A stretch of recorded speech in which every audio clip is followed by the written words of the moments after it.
Spain has announced it is preparing to suspend Catalonia's regional autonomy after the Catalan leader Carles Puigdemont threatened to declare independence.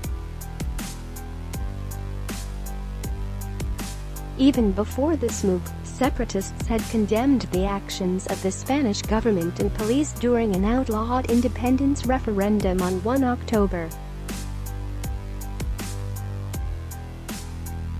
Some called those actions repressive, a sentiment expressed most clearly in a video produced by the Catalan cultural organization Òmnium Cultural. It's been viewed more than 1 million times. One of the most striking claims in the video was that police subjected Catalan voters to a degree of force never seen before in a European member state.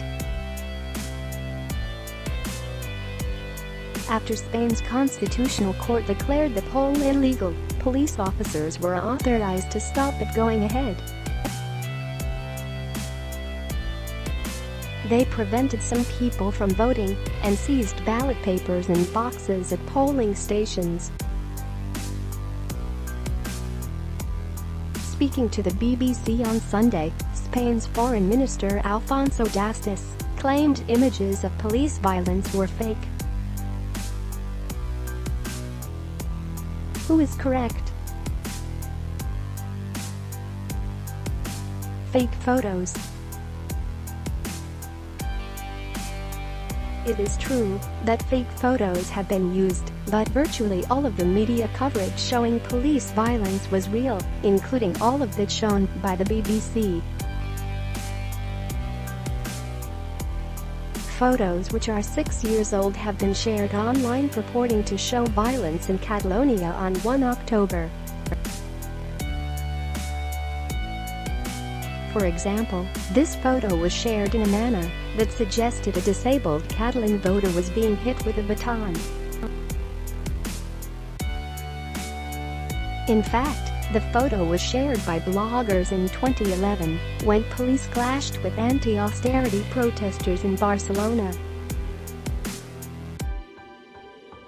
Various examples have been collected by Spanish fact-checkers Maldito Bulo, Damned Hoax, such as this use of a photo from a firefighters' protest in 2013 to suggest that firefighters were squaring up to police officers on October 1st. Police brutality?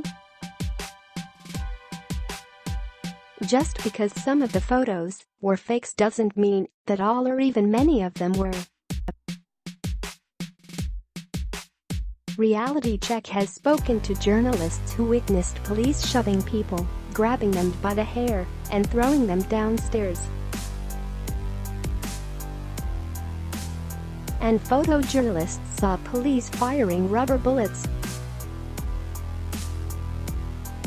Indeed, the Spanish government accepts there was some violence and has apologized for it. The worst in Europe. So there was police violence on 1 October. Was it the worst ever seen in an EU member state? Some of the early reports of injuries were exaggerated.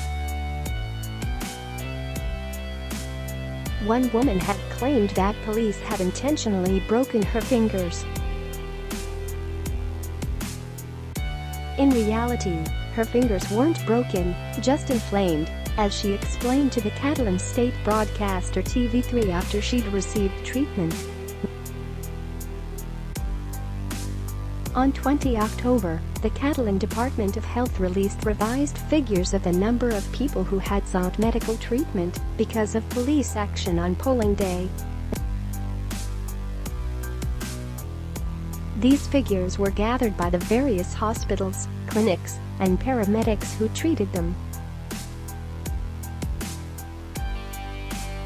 They say 1,066 people sought medical treatment, 991 on the day and 75 in the days that followed. Most people, 886, were classed as having only a minor injury or condition. 5 were considered to be seriously injured. These figures are from the Department of Health, which is a branch of the Catalan government. We have no way of independently verifying whether all 1,066 injuries were caused by police officers. This is the only data available and has been used in arguments by both sides of the independence debate. Earlier totals had been disputed by Spanish ministers and newspapers, arguing that people might turn up at a clinic despite having no medical complaint. However, the Catalan Health Service insists everyone included in these latest figures received a diagnosis from a medical professional. 12 police officers were also injured on polling day. This figure is agreed by both the Catalan Department of Health and the Spanish government. It is difficult to find examples where as many civilians were injured during clashes with police. Yet when assessing the level of violence, the degree of force is important, not just the number of injuries. There are various cases where police in EU member states used an equivalent or even higher degree of force in public